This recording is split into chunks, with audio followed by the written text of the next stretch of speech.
Yes. It is a Castworthy podcast, and we are back. Yep. It is Sunday, August 18th. It's a three-man road show today. I am Big Steve, aka Last of a Dying Breed, on the X Machine, joined by EJ the Savage and VP, the Cynic Minded, and Civic. nobody care what kind of car you drive, bro. It is what I say, The civic minded. August 18th. You ain't civically do shit about that light through your forehead. It's been about a month now. God. Black people, dog. This nigga. You can't see how we be. He VP the type of person that clean out his closet and leave the clothes in his trunk for about 3 months before he bring it to the Goodwill. I had good intentions. I bet. It's Three-Man Gang.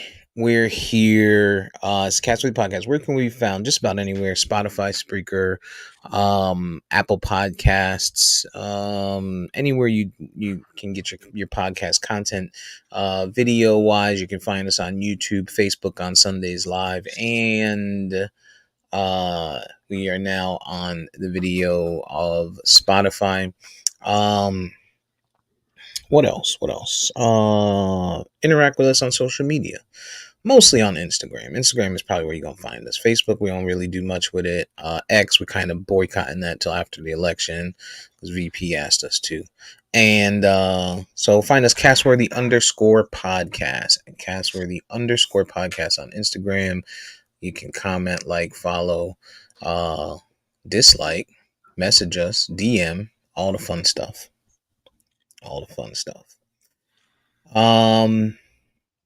How has you guys' week been? It's been the summer starting to wind down a little bit. You know, when we start to see preseason football and stuff like that, you know that the fun season is starting to come to an end, if you will. What you guys been up to?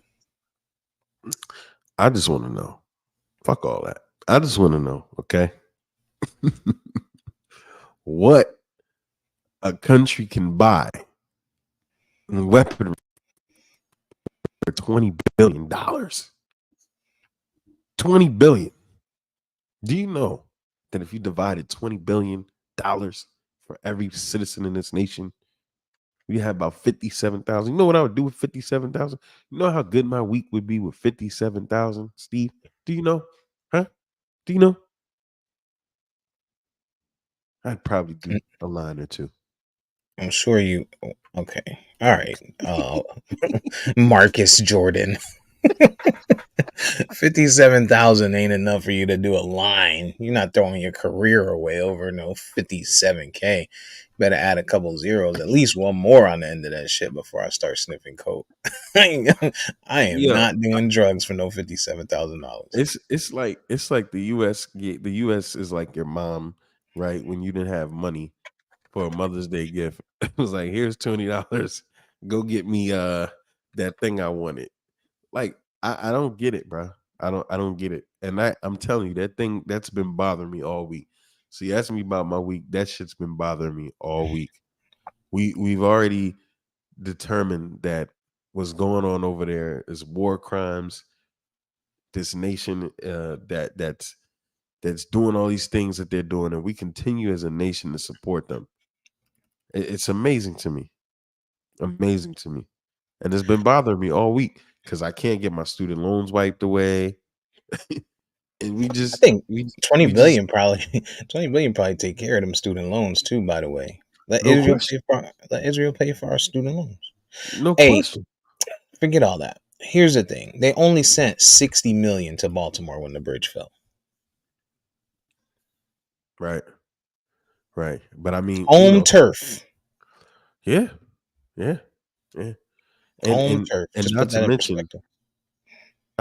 we sold them some weapons with the money we've been giving them. Peter pay Paul.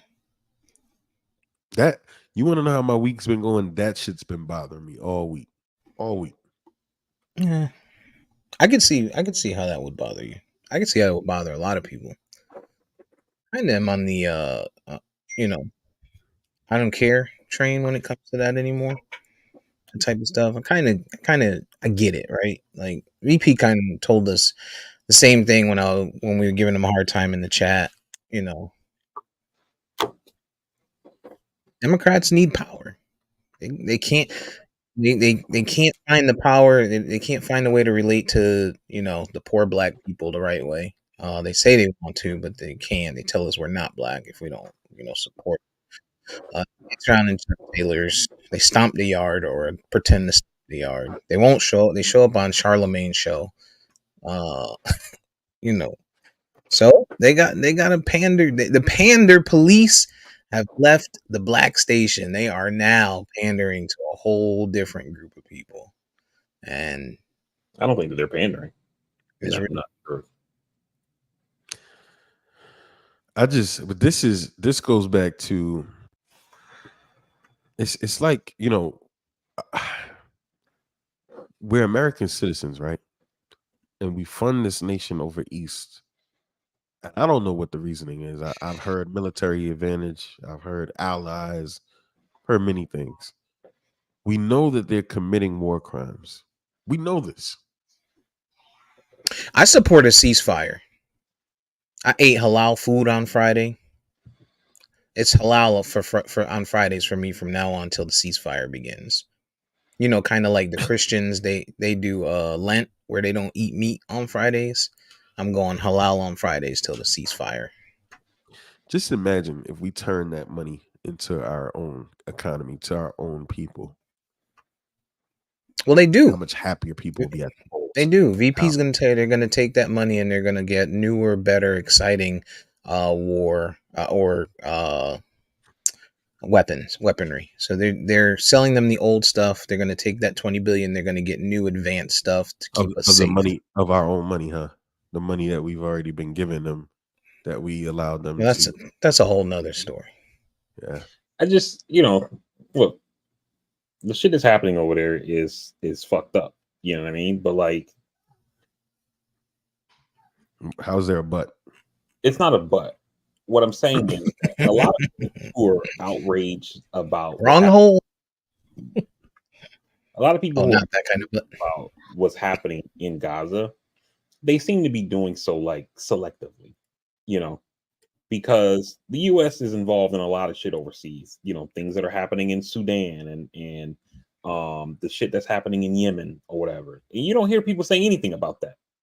But then it's like all of a sudden this thing is happening and people are just outraged or whatever. And it's just what shows up on the news. It's nasty though. It's nasty though because we justify. We say it's like, well, we knew he was beating her, but it didn't matter till we saw it. It's kind of like the same thing. It's like, the U.S. is foul in all these other places, but because you see Palestine the most, people are outraged. Does it really morally wipe away the slate? No. I don't think that it's because people see Palestine or whatever. Never mind. But they need to go help out Venezuela. That's what they need to help out. Shit, they going through it with their government. And the U.S. always picks and chooses which cape they want to put on it for what nation it is. When it's some brown people struggling, when it's some brown people and they don't serve as any advantage to the wealthy in this country, they do nothing. Well, Palestinians are brown. What I'm saying is that they're not doing anything for Palestine. They're actually funding the genocide. That's right. So what I'm saying is that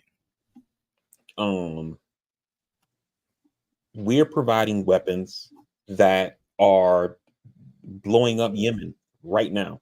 And not just right now. We've been doing so for about the last 8 years, maybe more. You know what I mean? Ain't nobody saying anything about it. Not when it started, not when it was in the middle, not when it was at its worst, not yesterday, nothing. Is no one saying anything about it, or it's just not as loud? Because like you say, right, there's probably somebody saying something. We just don't hear it. Yeah, I guess I could agree with that assessment. It's not loud. But what makes it worse is that Israel has been doing this forever right? And it's not that the US is bombing these people. We're actually aiding another nation that's doing this, that we fund militarily millions of dollars That's all exactly the time. in Yemen. That's my point. Who's That's it. bombing Yemen? Huh? Who's who's There's it. who's doing the bombing? Who's doing the Saudi Arabia. bombing? Okay, so we're funding We're the giving them the Saudis. weapons. Did we at one time not also bomb Saudi Arabia or have No, conflict with them? We never no, had conflict with Saudi Arabia. Wait, no. are we giving Saudi Arabia the weapons, or are we selling Saudi Arabia the It's the weapons? Those same are thing that's happening in Israel. mm, We're selling them mm, weapons, and they're uh, So uh, using we uh, them. so uh. we fund Saudi Rewind. Arabia as much as Ah, we do Israel every year. that's where it No, gets different. That's where it gets different. So that's the difference, right? So like if I give you $50 VP and you're like, yo, remember I owed you that 20 from last month and you give me 20 of the 50 I just gave you, that's different than EJ saying, yo, I owed you 20 from last month and he just gives me my 20 back. I think EJ's point is, well, EJ's point is all over the place right now, but part of EJ's point is uh they're buying weapons from us. We're selling them weapons with the same money that we gave them or the okay. same relief we sent them. That's his. So I understand that, and my point is that whether we're talking about what's happening in Gaza or whether we're talking about what's happening in Yemen, neither one of those wars or conflicts, whatever you want to call it, would Situations. be able to be prosecuted without U.S. weaponry. Mm. So in Yemen, have the Saudi Arabians committed war crimes?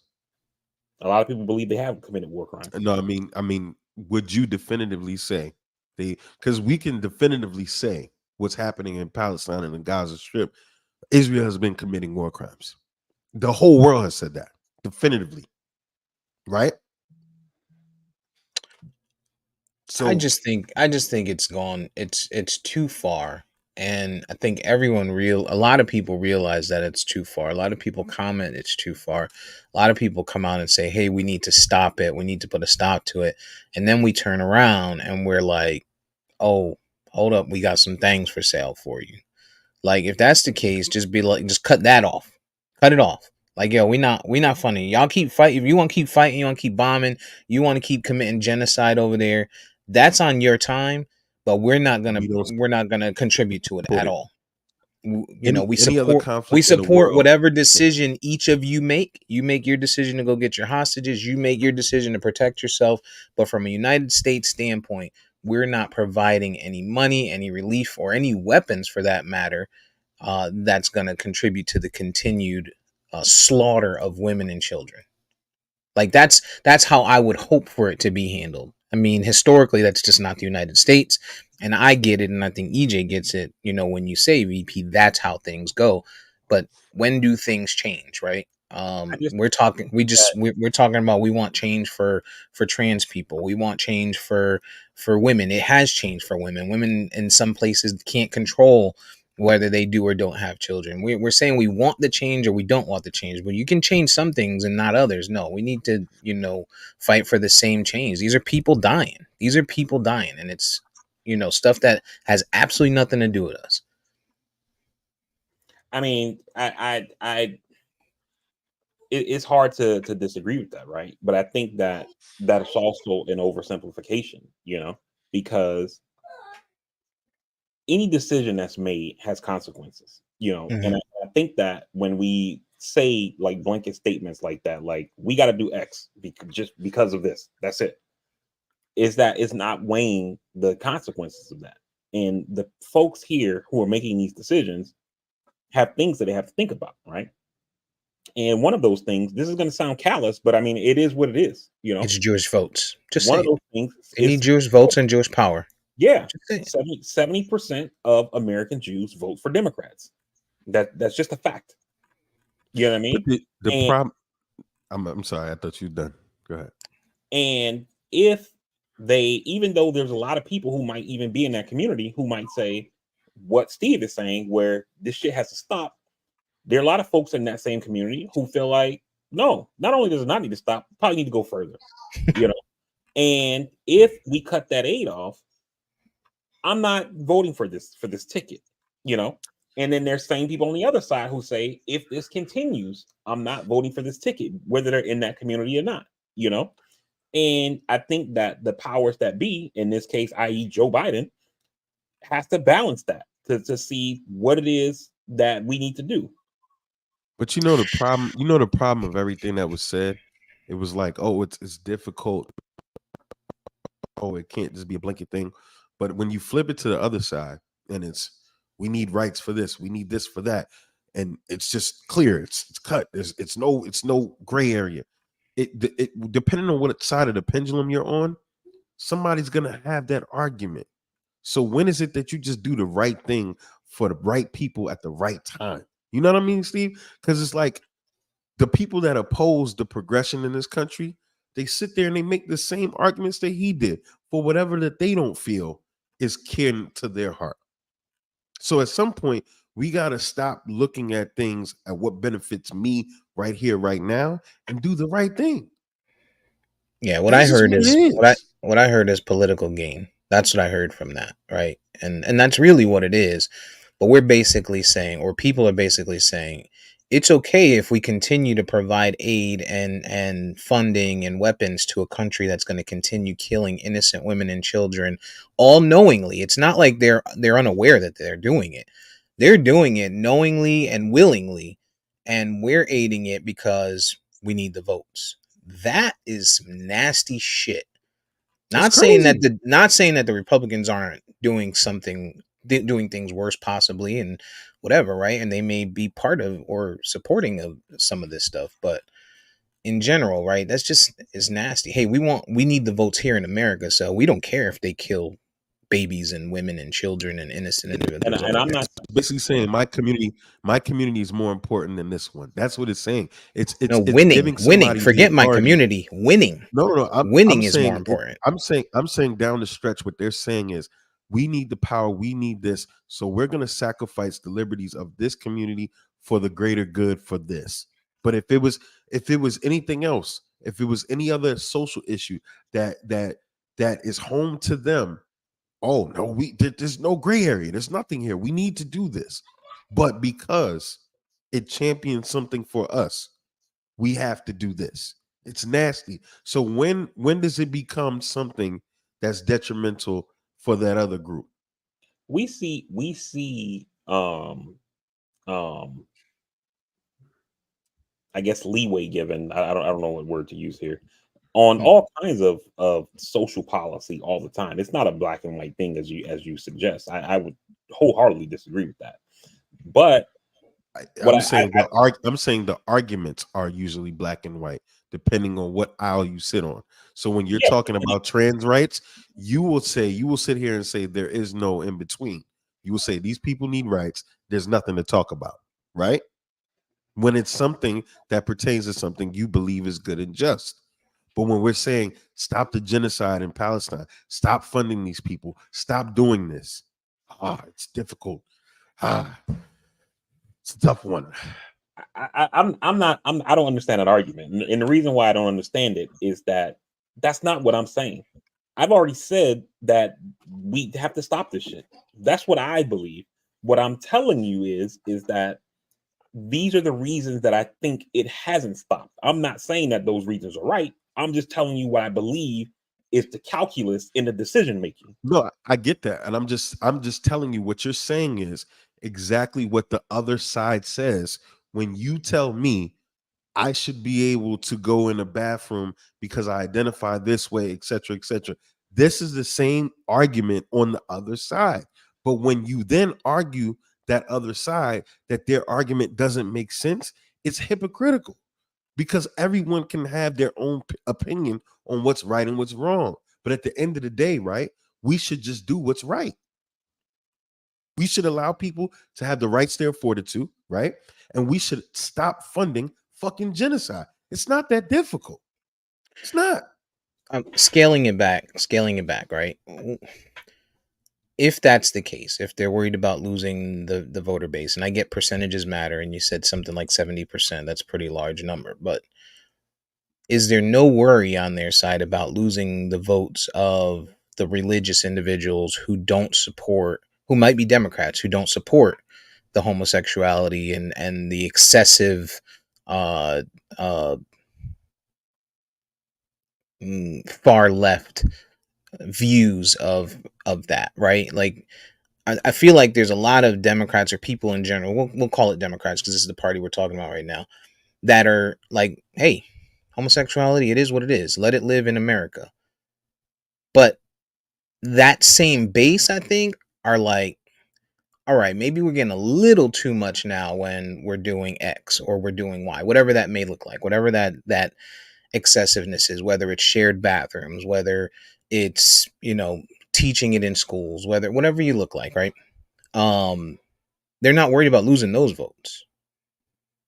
That and I think that should, it's a bad excuse. You can't tell me, oh, well, we might lose the votes of the Jewish people. Well, you might also lose the votes of, you know, Jamaicans who don't believe in homosexuality, Jamaican Americans who can vote. You might lose the Christians or the Catholics that are Democrats who don't believe in that, excessive far left shit. Like, I mean, they're not worried about that. So to me, they're pandering. They're pandering to a very powerful group. And I know it's the wrong thing to say because people don't like to hear it and people try to say, you're rude and anti-Semitic if you say it, but that group is a very powerful group. And so I get what you're saying, VP, but I think it's time that maybe people talk about the amount of power that that group of individuals have, if it's really changing our government and the way that they're reacting to conflict in other countries.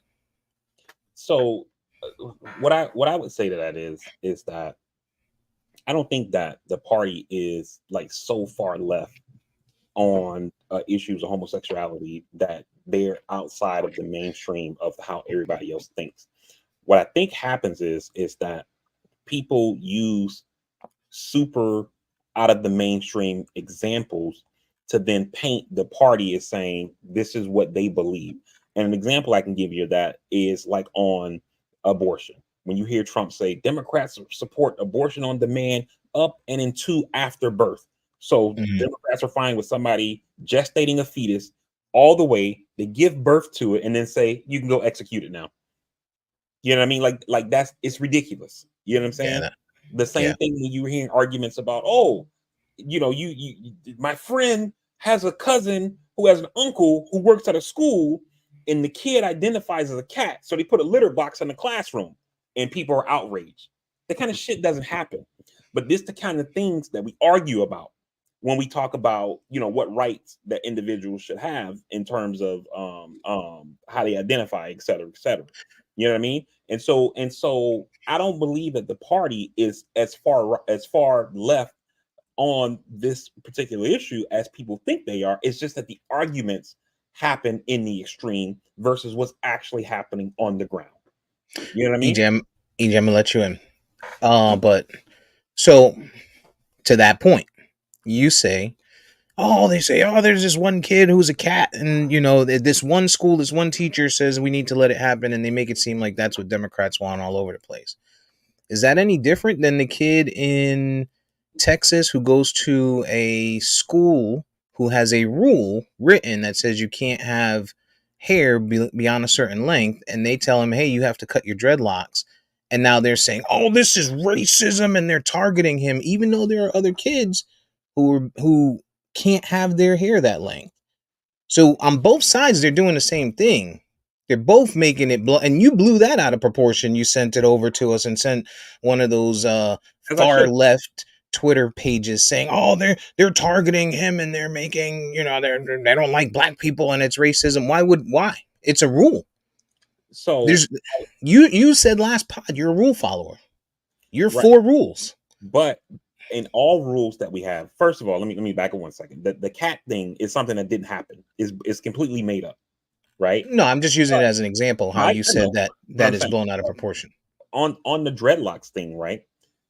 First of all, some people have dreads because of cultural things. Some people even have dreads for religious reasons. They may be Rastafarians or some shit like that, right? Sure. And in this country, there are religious exceptions to all types of rules. In the military, right? You have to be clean shaven. But there are people who their religion tells them not to shave, and they've softened the rules, and even in the military, some to say you don't have to be clean shaven. Yeah, Mhm. you can't have a beard that goes down to your belly button, but if you have a little bit of a shadow or whatever, that's fine or whatever because it's a religious thing or whatever. You know what I mean? And so, if we are able to make religious exemptions for people for whatever, the same way for people who are overweight, they make exceptions to seatbelt laws and things like that. I don't understand why an exception can't be made for somebody with dreadlocks. What? But you have an exception. You can accept your ass to another school. We'll see you next year when you cut your fucking hair. There's 500 kids at my school. Let's say I'm the principal, whatever. Right? This is my community. I got 500 kids at my school. 300 of them come in with long hair, and I tell 299 of them, "Hey, you can't have long hair, but this one kid can have it. Why? Because I don't want to be said that I'm targeting black people. Come on, man. Steve, Cut it out." in the U.S. Congress, they have rules against wearing headdresses, like hats, basically, right? Mhm. There are members of Congress who are Jewish who may wear the cap. I can't remember what it's called, right? They're Yarmulke. also the yarmulke. There you go. They're also members of Congress like Ilhan Omar from Minnesota, who is Muslim and wears a headscarf. So if she were to wear her headscarf in Congress, she would be violating the rules of the House of Representatives. But in this country, our Constitution says people have the free exercise of religion, and wearing that headscarf or that yarmulke is an exercise of religion. And so they have amended the rules in Congress to allow for those folks to do those kinds of things. And I think so if But we can, this kid's not Rastafari. They said clearly in the article that he just likes having his long hair. I So think that you guys. you're fighting a battle that's not reality. Reality is he wants it. Just like I like my beard, right?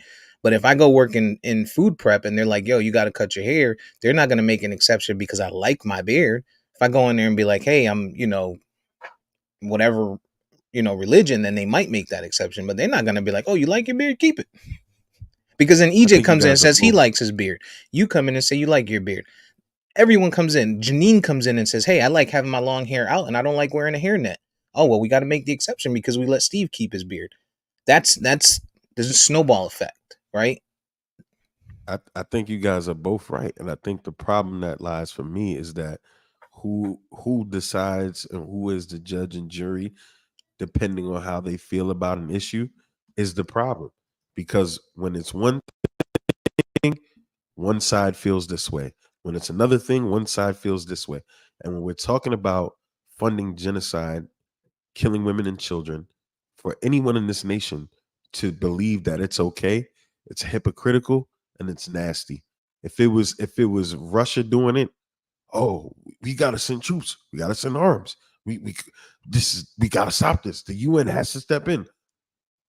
But because it's American Israel, it's okay.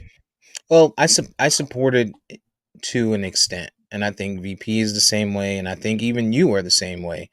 It would have been okay to an extent. It's to an extent now where it's gone too far, right? So, and what I mean by an extent, when it first happened and we heard about the hostages and stuff like that, and we're like, Israel about to get their get back, we was with it. Look, go get your people, go save your people. But But look, they could but if handle it you, on their own. We knew that. what was the total number of hostages? Give me My, an approximate. It doesn't even, know. I don't need the exact number. even aside from that, Steve, we knew they can handle it on their own. They have trained specialists. They have all the resources they need to deal with the Palestinians. They've already had this. And the thing about it is, again, when we're talking about this nation, you're talking about people here that you're asking to vote and support this government, this infrastructure here. And you're giving millions of dollars to a nation far and wide, people in this nation may never ever get to, and they can handle their own shit. At what point do we do the right thing, take care of our people, and stay out of that bullshit? Yeah. Oh, so you're talking. All right. So this is a conversation specifically about the funding. Me, it's more right and wrong, It's right? all of that. And I get this is I get that this is the basis of this conversation is, where the funding is coming from and the money, how it can be used, how that type of money can be used in America. I get that now. My whole thing is it's right and wrong. No matter, even if we weren't funding it, I would think that we should do something to put a stop to it because, like, what are we doing, man? Like, it's out of control.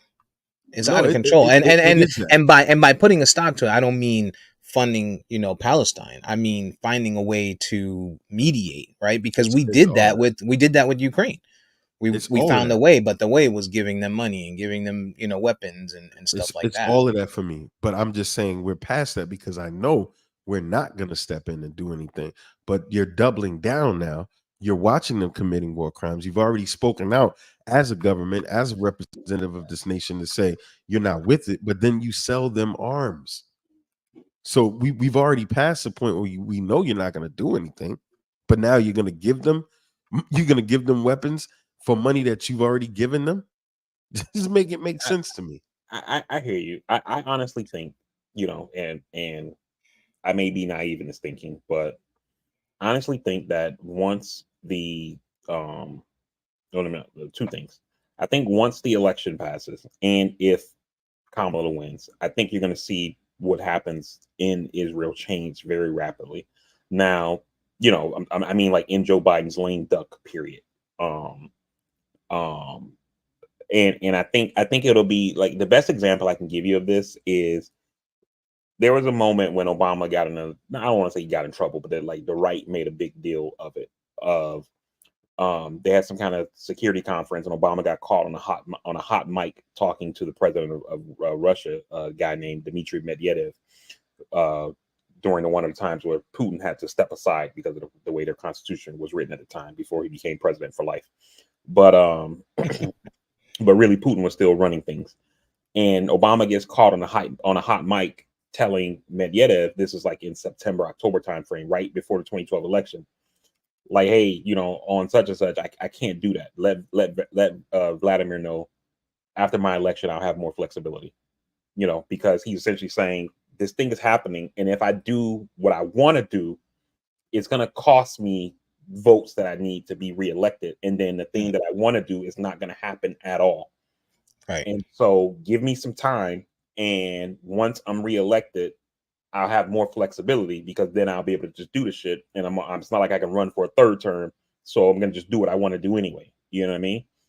And even though Biden's not going to be reelected or whatever, but I think that it's possible for, if Kamala were to win, him to do what I think that he wants to do and put a stop to this shit. And then if that happens in those 2.5 months before the new president takes over, it would be hard for her to come back in and say, let's start the war machine back up after it stopped for that Hmm. time. Now again, I don't know that will happen. I don't have any evidence to suggest that that's what the thinking is or that's where I see it going. This is just pure speculation on my part, but I think that that's what we might see after November 5th, should Kamala win. Do you think we see anything else aside from just the war stuff where Joe just decides? I mean, obviously, we know he's going to pardon his son after he's sentenced, right? And I Don't would beat around the too. bush. Don't beat around the bush, Steve. Is he gonna cancel them loans, nigga? He already He, did. all right, I'm leaving. Y'all got it. Y'all got it. I don't understand what we're talking about here. He canceled student loans under the HEROES Act. The Supreme Court stopped him. He canceled more student loans under the SAVE Act, and the courts have already stopped it. And right now, they're waiting to go to the Supreme Court on that. No. What Oh, we're you know saying what? that Silly me for understanding the English language and not knowing that when he said to all of America that he was going to take care of student loans, he only meant some, meaning, you know, the individuals who serve and protect every day and the military, and then those who have been in debt for 50 plus years. I didn't know he didn't mean me. Otherwise, maybe my vote would have went somewhere else. See how the bamboozle works? He did mean you, and yeah, he did yours, I just and want him to then come out and Republicans say, stopped it. I just want him to make an executive order for He two things. did. No. I want an executive order for two things. All student Not an loans. executive suggestion. All I mean, student loans pre 2024 are canceled and forgiven. Then that's there's excessive. That's excessive. I'll take the 20, 25, 50K, whatever, right? Like, just do something, right? In my opinion, nah, it's nigga, wipe it all away. Wipe it all away. Wipe it all away. And you know what? Going forward, we're not gonna allow you to take more than and what what's your what's the tuition. rule that what's the rule that SCOTUS just signed on VP? That a president can't be held liable for acts President, that they, yeah. So shit, he could waive all that shit. That's what I'm saying. Just wipe it away, and just Or s- going forward, we're not gonna allow you to take more than what your income is, more than what your degree is. We're not gonna allow you to, sign off on any predatory loans. This is it. Go to community college if you can't afford it. Go my get a trade. That's it. or or waive any student loans that were used for community college. If you went to a university, maybe not so much, but anything that was community college or anything that was your basic, core studies, right? Maybe you just don't waive the higher learning because that is a choice, right? I don't know, right? But be strategic. Find a way to be strategic. And We can afford to get rid of it all. We can afford to, because the economists have already said that the U.S. is not going to get payments on the shit that's out there, and it's not helping the economy. And if you forgive it, it's going to give the economy a major boost. Sure, there are going to be things that needs to be put in place going forward, but we could afford to get rid of it. We could afford to give Israel money. We could afford to sell them shit for money that we already gave them. We can afford it. It's just a matter of exactly. the American people. The American people at some point need to demand that the government do something for them. We do There you go. something for everyone else. It's That time to there, do there you something go. for the people. But that's the issue, right? And I don't know how many times we've talked about this on this podcast, right? Is that we're leading up to the election. People make noise. The squeaky wheel gets the grease, right? Or as that Yes, sir. saying goes, Yes, sir. right? And so people said, we want a black VP. Joe Biden put a black VP in, right? nobody said that. People did say that. There were black people after George Floyd demanding that the VP be black, which is why Nobody said that. Steve, I promise you, if George Floyd had not died and there were not protests, Kamala Harris would not be vice president right now. Oh my. I can Well, that guarantee that you. that doesn't mean that it happened because people were demanding it, because there Or wasn't no. Where was that noise? I'm telling you, were hearing it on stuff like the Breakfast Club. You had people who were in groups like the Urban League, and you had a bunch of black organizing groups saying that the VP needed to be black. And Maybe suggesting or recommending, because the only but thing, nobody. I don't think anybody was like, "Yo, if you don't pick a black VP, we're not voting for you." so That didn't happen. this is what, so when Biden was running, Just like the white people didn't tell Kamala, "Yo, if you don't pick a white man that looks Kamala, like Kamala. Kamala, Kamala." Look, y'all say what y'all say. I say what I say. we don't say what we say what her name Her is. name is Kamala. You Y'all doing y'all exactly what Trump pronounce does. y'all pronounce it the way y'all want to pronounce it. I pronounce it the way I want to pronounce it. Okay, Anyway, Steven. Okay, Steven. right, Steve. See But how Steven. that works? See how we just move on and I don't correct you? anyway, when Biden was going into the South Carolina primary, James Clyburn, who's a congressman from South Carolina, told him you Needs to should probably retire, vote by no the way. black woman on the Supreme Court. Biden made that promise, and some people think that that's what led him to win South Carolina. You fast forward that summer, George Floyd gets killed, and you had a lot of these black groups saying that's not enough. We also want a black person on the ticket, and that's he had already said he was going to pick a woman VP, but then that's when you started hearing that Biden, the people he was considering, was essentially Keisha Lance Bottoms, the former mayor of Atlanta, Stacey Abrams, Kamala Harris, and Val Wait, Demings. there's a black woman with the last name Bottoms? Yes. Okay. Oh, Keisha. And her first name's Keisha. You don't Yes. remember Keisha? We talked about Keisha on here. Can't remember what it was about, but we talked about her. Oh, you think I actually care about these politicians? Give a shit about them? I don't You, care. They don't do shit for me. you They like don't Bobert. do shit for me. The You like one Bobert. I do like Boba and that new tattoo. But that's What's where, that? What's the movie? The Lady with the Dragon Tattoo? Is that what the movie is? Yeah. yeah. Have you ever seen that movie? No. It's a good movie. Okay. I think you should just leave it there. It's a Okay. good movie. I liked it. You ain't Wasn't like that it? was that Jolie? Don't, Angelina Jolie? don't know about the premise No. of it or whatever. So Mm. there's some stuff that happens in there that The the dude community. Roger Craig is in it. Daniel James Craig. Bond. Daniel Craig, same thing. Not the same thing. I thought his name was Roger. Well, then What's his Kamala name? and Kamala are the same. But No. anyway, my point is what I was saying is that pre-election voters go out and demand a lot of stuff. And then the candidate gets elected and then they just go back to normal. They go back on cruise control, right? Mm-hmm. If they were to keep up the pressure, right? Because you know who don't relent on pressure? People who fight for gun rights. They're all year. Clearly. 365, right? Gay rights groups. They don't let up. They don't say, okay, our person won the election. Let's go back. Let's go back to sleep now. You know what I mean? And so if people who want student loans, for example, right? Since that's what we're talking about, they got to keep the pressure up because it's not just about getting the person in office, it's also making sure that they follow through. Oh, so I should just vote for Trump. Well, he's not going to forgive your student loans. You never know. He might give me a stimmy that helps me pay for them bitches, though. Biden gave you a stimmy. And the stimmy he gave you was more than the one Trump gave you. Yeah, but I don't know about that. No, I mean, it was. That's just a pure fact. Yeah, but the talk started when Trump was in office. What? Yeah. And also, Trump didn't give you a stimmy. Neither did Biden. By the way, Nancy Pelosi gave you a stimmy because that. Oh, Nancy surely did give me a stimmy. Oh my god! Because that COVID bill, that is the title of this pod. that COVID bill did not have stimmies in it, and Pelosi made that a condition of getting Democratic support because the Democrats were in control of the House. If you want this thing to pass, it got to have the stimmies in it. Trump took all the credit, but that shit wasn't going to be in there.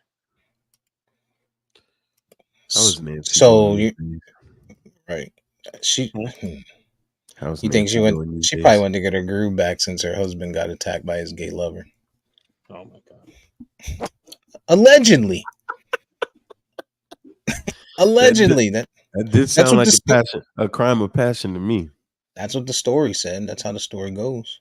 That's not how the story goes at all. Yo, we getting canceled. VP getting canceled. He over here talking about Nancy giving stimmies. So, all right, whatever. I don't care. Fuck politics. They ain't doing shit for me no matter what. They don't do nothing for me. They care about poor people. They care about Asians. They care about Jewish people. Luckily, I'm not poor. Unfortunately, I'm not Asian or Jewish. So, I don't get any benefits from the government. So, I probably shouldn't vote. The people that say I shouldn't vote because my vote don't count, I'm probably one of those. I'm not high class. I'm not rich. So, my vote for Republicans doesn't matter. I'm not poor. So, my vote for Democrats doesn't matter. You just here. I'm just here. I'm just here. See how that works? Fair. All right.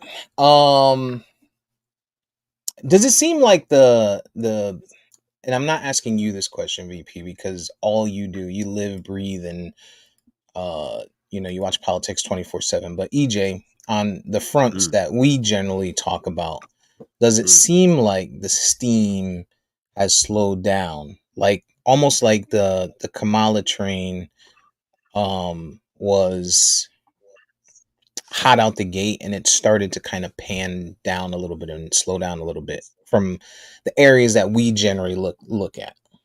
I would say yes. But I believe that her team is probably smart enough to get things going. And I think possibly at this Democratic convention, we might see some more of that activity stir up. You might see some celebs there. You might see some trending people, some things, some movements. I think everything is hinged upon this DNC. So while I believe you're right, I believe we'll see something soon that the people, simple-minded people like ourselves, can find tantalizing to vote for her. I mean, I still think she's in a great spot, and I see all the posts and stuff about the polls and all of that stuff. So I think that, but I mean, like the hype train, like the hype train was hot for a couple weeks there, and it I'm just talking about the seems like everyday Negroes, the yeah, everyday it just seems Negroes like that it subscribe to seems like it's Beyonce paying down a little. and Jay-Z. Yeah, And Meg The Stallion. yeah, yeah. I disagree with that, but that's interesting. Yeah, I think I think she's been bubbling to your point. And I again, I think everything is guaranteed as DNC. And I think when we get to that DNC, I think you're gonna see some untraditional or unconventional things happening. Probably gonna see, some artists be around and be in town and some When is the athletes and DNC VP? Tomorrow. Oh shit! Look at that. Tomorrow night. Yeah, next 4 days, Monday through Thursday. there you Oh, go. I got to put some vacation time in there. Where is it There at? you go. Chicago. There you go. Oh, it's really about to be. It's about to be up. So tonight I need to go buy some malt liquor, load up on flour and eggs so I could fry up some chicken. Cause you know what time it is. Spades tables. We should have a spades tournament for the DNC. At the DNC, Uh, that'd be lit. so let me. So VP. I saw today that JD and my boy Waltz. Mm. Walls. It's all the same. Have agreed to a debate in October. October 1st. And Mm. is that one that's going to be neutral, or is that also one that's going to be Fox News No, it's going to covered be or in, moderated? I think it's going to CNN. be on CBS, I think, or CNN. Okay. I can't remember. It's going to be on one of those networks. Okay. It's not on Fox, though. Okay. The one that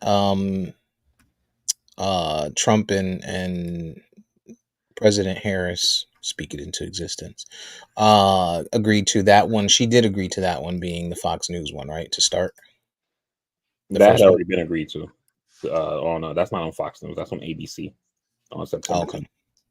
Okay, but it's not Fox News that's going to be moderating it. So what? So Can't fight Disney. So what happened is that with Biden, they agreed to a debate, the one where Biden shit the bed in June, and then the one on September 10th. Yo, look how he talk about Biden now that he's not the candidate. I mean, that's Disrespectful as. not what happened. Hmm? Is that not what happened? You didn't say shit the bed not one time after it really happened. You was he had a bad performance. He No. was sleepy. After He that, shouldn't have done it at night. And debating at 9 o'clock and Yeah. You was I throwing him a lot of grace. I distinctly remember saying at the time that Yo, don't disrespect Joe in my presence, yo. Even though he's not a candidate. I distinctly remember saying that debate was a disaster. And I said something along the lines of like, we can't pretend we didn't see what we saw. But you And we blamed his spotted after people. that debate. You said, I think the setup of the debate was bad. I think it was a bad idea to put an 81-year-old man to debate at 9 o'clock at night. I definitely said that. I think it was a bad idea. I think his people did not serve him well. Plus, this part don't matter because we're here now. But I also Here we go. Don't disrespect Joe, dog. No. I also think not having a crowd there was a bad idea. Not because of what it does for Trump, but for Biden. Biden feeds off of crowds. He's a people type of politician. He's one of those politicians that's going to press the flesh. You know what I mean? And so I think that was bad for him. So, but it don't matter. He's out. But so anyway, they had already agreed up on the June 27th debate and the September 10th debate. Okay. So once Kamala comes on board, she's still down for September 10th. Trump tries to change the game and says, "Oh, I agreed to this stuff with Biden. Biden's gone.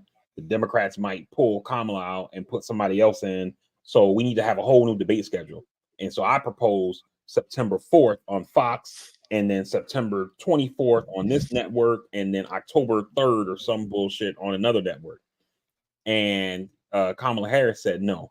And the reason why I think she said no is because what I think Trump was trying to do is, one, he knows that in a debate that Kamala Harris is going to wipe the floor with him because he's She an idiot, sure is. right?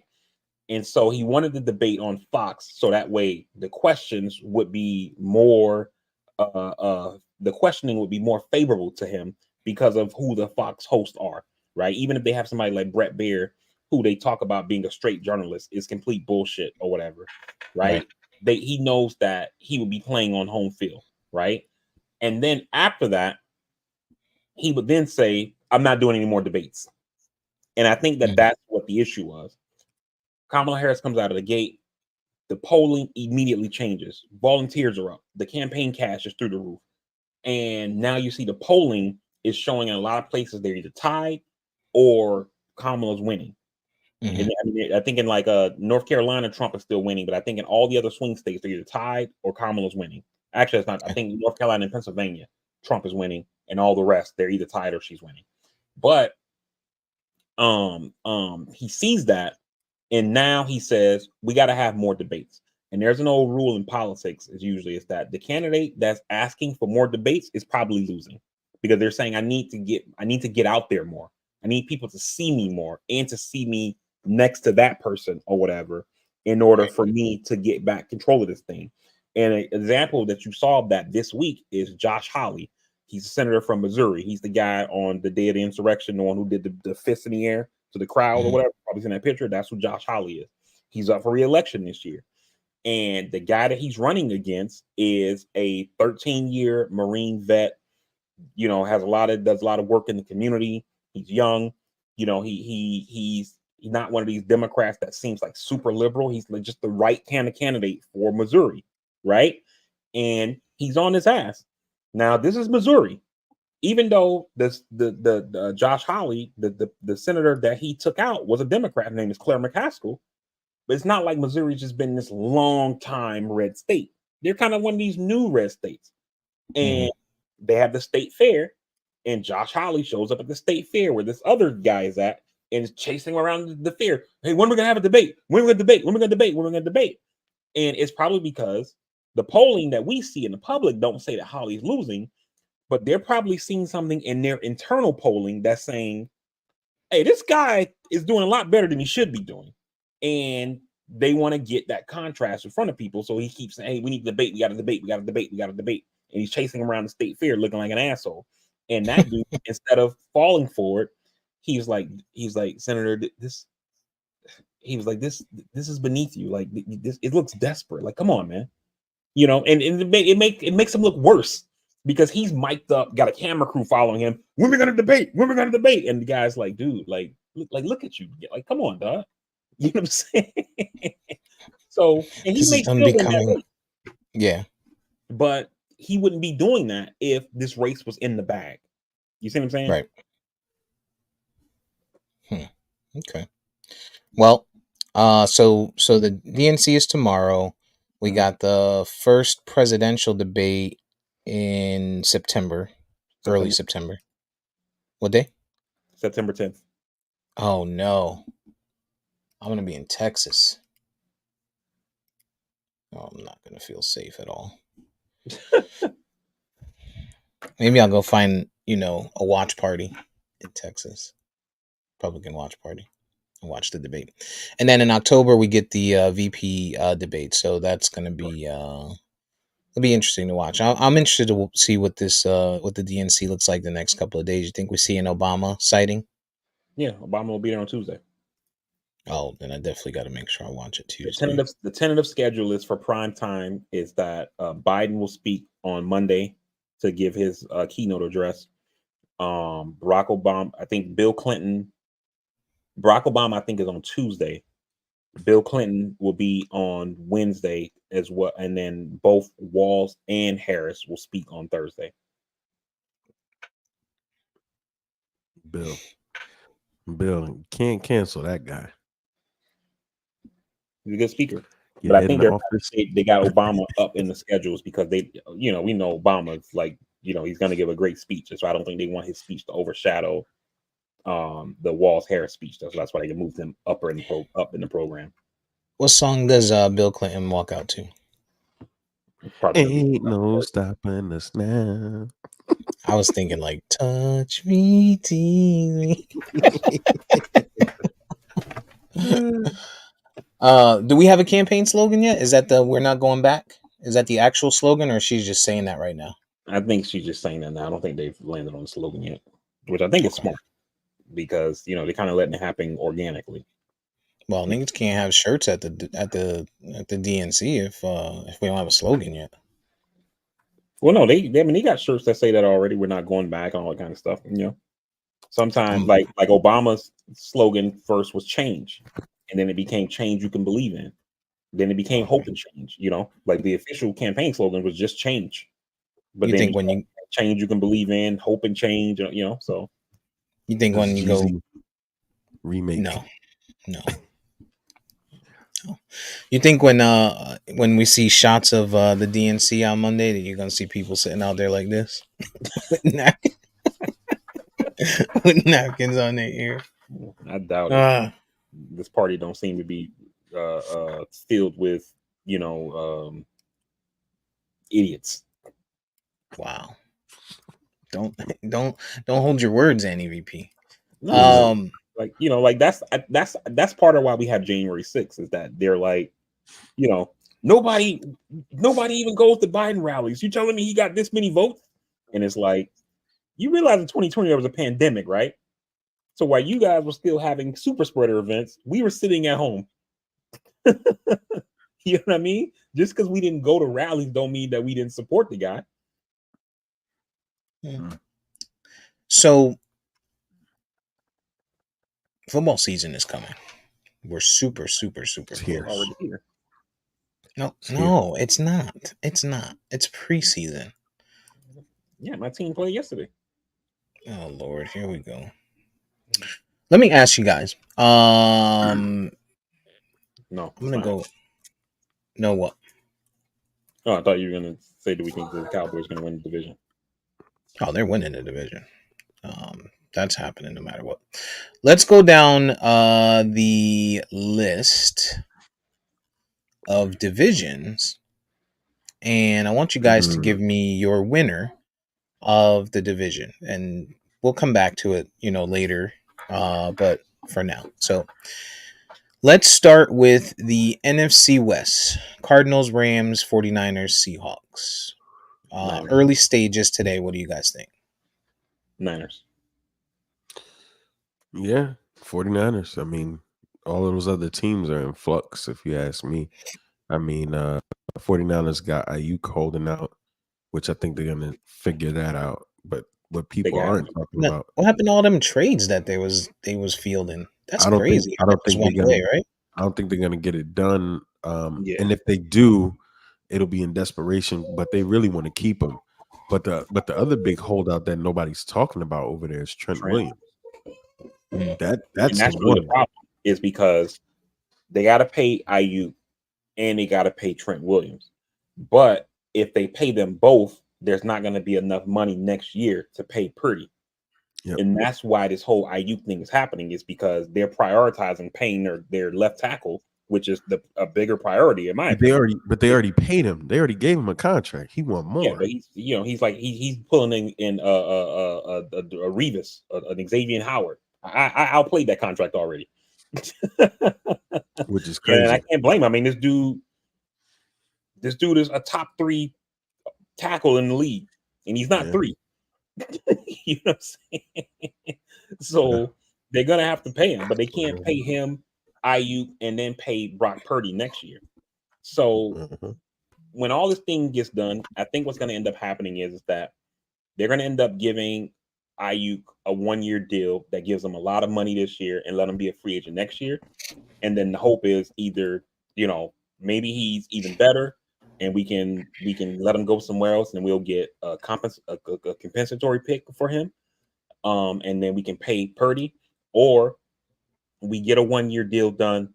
He still balls out, but Purdy regresses and it allows us to not pay him the market. So instead of him getting you know, Tua money, let's say for example, we give him like Daniel Jones money, and then now we still got enough money to take care of Ayuk and keep the team together. My thing is this: Ayuk, I'm not sold. I'm not sold on the money that people are saying that he should get. I'm not sold on the money that he wants. You're Same. in an offense. I'm not. You're in an offense with Debo Samuel, who commands double teams. You're in an off. I mean, it's the same thing we say about Brock Purdy. You're in an offense with CMC. You're in an offense with George Kittle. You're in an offense with a quarterback who's performing at a very high level, probably higher than what people expect. Mm-hmm. And you're telling me that you think that you deserve to be paid like a CD Lamb or like a Justin Jefferson who doesn't have a running back, or you want to be paid like I mean, I don't know what other even a Tyreek. Tyreek is in a high power offense still, but at least we're seeing Tyreek put up numbers that you've never seen before. We're seeing Ayuk just play. He's being serviceable. I feel like you can plug in a mediocre talent there and get the same type of production because that offense is so high power. Okay. I, And I here's what gotta I agree. would say to that. Go ahead, VP. Oh, I thought EJ was about to cook. Here's what I would say to EJ that. about to cook you after you come with your crazy ass shit you about to say. So everything that you said, I agree with. You're in an offense that has CMC, Kittle, Debo, all these things like that, right? And you still are producing 1,000-yard seasons, right? When you look at the Dallas Cowboys scheme CeeDee Lamb open, right? Lining them up in the slot, right? I watched it against us when y'all played. I'm like, yo, why isn't Ramsey covering this guy in the slot or whatever? Like they got freaking Noah Igbenogany on him, and he's getting destroyed. You know what I mean? And Mhm. and so they scheme for CeeDee Lamb. A lot of we scheme Tyreek Hill sometimes. With Brandon Ayuk, they tell him go win, go get open. They're not scheming him open; he's getting open. And with all that firepower they have in that offense, he's still producing 1,000-yard seasons. He's still getting his every season, basically, right? And so that's why he's saying should he get JJ money? No. Tyreek Hill money? No. But like something in the range of like what Waddle that we just saw Waddle got, that we see, Amon Rod, however how you No, say his name, you no, know, in that I'm saying in that range. I'm not saying not that. even close. Not even close. Amon Ross St. Brown goes out there and makes it happen. Amon Ross St. Brown carries his team. If you take, put it this way, if you take uh Brandon Ayuk off of the 49ers, if they decide not to pay him and they played this whole season without him, I still think they make the playoffs. I think they win their division, and I still think they win at least one playoff game without Brandon Ayuk. So So with that, do I feel like he should be paid? Yes. Do I think he should get? I don't even think he should get your guy Waddle. Waddle money. So I don't think so. Or at least not on the 49ers, right? They have all that other talent. Maybe if he gets a bone thrown at him for Tennessee because all they have is an aging wide receiver and absolutely nothing else over there, I get it. But I mean, and then even still, would I want to take that shot on him if I'm Tennessee? I don't know. I haven't seen this guy have to go through and catch a ball from a quote unquote bad quarterback. I haven't seen him in a bad offense. I haven't seen him in an offense with a great offensive coordinator slash head coach. Like, I don't know if this guy is gonna be good. real quick, EJ, before you go, let me just say one more thing, right? The reporting coming out from San Francisco beat writers is that Brock Purdy is looking like shit in camp. And a lot Yeah, of people crediting him looking bad in camp to one, not having his safety blanket in Trent Williams, and two, mm, not having his receiver in Ayuk, right? And so that right there should be telling you that, hey, we need this guy. You know, whether or not you agree with the Waddle, Amon Ron St. Brown type money or whatever, that's that could be debated. But to just think that he's just some piece or whatever, I disagree with that. Statistically, him and Debo do not flourish while they're playing together. So when Ayuk reached his 1,000-yard seasons, which were the last two ones, it's when Debo had some issues. When Debo is healthy, and if you look at the history, the lion's share of everything goes to him. So to Steve's point, I'm not gonna say that he doesn't deserve money, but I think the problem is that he has to realize, to Steve's point, if you leave the 49ers, they're not gonna, from that skill position standpoint, they're not gonna suffer. If I'm him, I think part of the reason why he wants to go is because he needs to go somewhere and establish himself to be the number one guy. The question will be, though, will you flourish to be that number one guy in a shitty place, i.e., Tennessee, etc.? And I don't think he will, because I haven't seen it personally for me. But I think it's time for him to go. It's just, if even for him, it's beneficial for him to go somewhere, become the guy, and get that money. Now, VP, you made the biggest point. Without Trent Williams, you got Brock That's Purdy sitting out there like a sitting duck. And I'm gonna tell you something. They play the Jets week one, and no fan bias here, being a Jets fan. But we got some guys that could rush the passer with or without Hassan Reddick. And Williams ain't there, boy, it's gonna be a long, long game for them. yeah. Trent Williams I'm is telling you right now. he's something else, man. Um, hopefully they get that done. I mean, that's a guy that you should be absolutely prioritizing, in I my don't think they opinion. get it done by week one. I don't think they get it done. I Yeah, I think think he's gonna pull a Chris Johnson I was just and about to let say them Chris Chris Jones Jones. situation. Chris Jones, yeah, let them see. All right, especially this is the team. I mean, if nothing else, we got a defense. Even without Hassan Reddick, that kid Will McDonald, he gonna abuse whoever your second string tackle is. He gonna get him. Jermaine Johnson, he gonna get him. And if I'm Trent Williams, I'm sitting out and I'm be like, go ahead, back the truck up after this. Yeah, y'all better protect Golden Boy. All right. Let's see, where were we? Let's go to the AFC West. I think this one is fairly cut and dry as well. Broncos, Chiefs, Raiders, Chargers. I'm gonna go out on a Chiefs. limb and say the Chiefs. I got the Chiefs winning there. The AFC South, I think, is a little bit more competitive, at least for two Texans. teams. But you got the Texans, Houston. You got Oh yeah. Indy, the Jaguars, and the Titans. I'm gonna go with the Texans.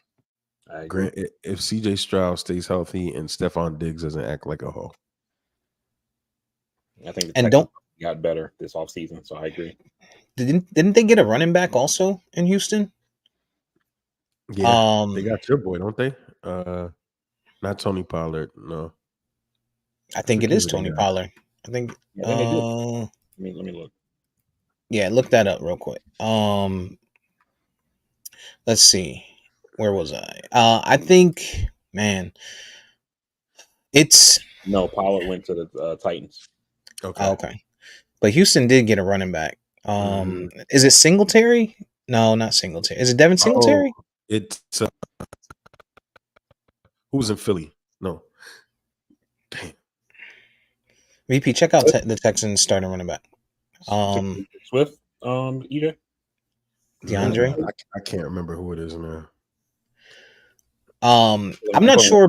chart now. I'm not sure about that division. I think with They got Joe Mixon. Mixon, that's who it was. Yeah, I knew they got somebody. Yeah, that Texans team is gonna be tough to beat when you got Mixon over there. They brought in Stephon Diggs, and then they're gonna get everybody else back. That Texans team is gonna be really tough to beat. At least for that division. Um, I was looking at maybe the Colts or the Jags, but I mean, the Jags losing wide receiver help is gonna hurt them as well. So I'm with They you got guys on Cam that. Akers too. Who's that? They got Cam Akers too. Oh yeah. Nice backup. Nice backup. Change of pace. NFC South. This one gets a little tough. Falcons, Panthers, Saints, and Bucks. I'm going with the Falcons. My initial thought was to go Bucks, but Atlanta's making some moves, and I think they're going to surprise us.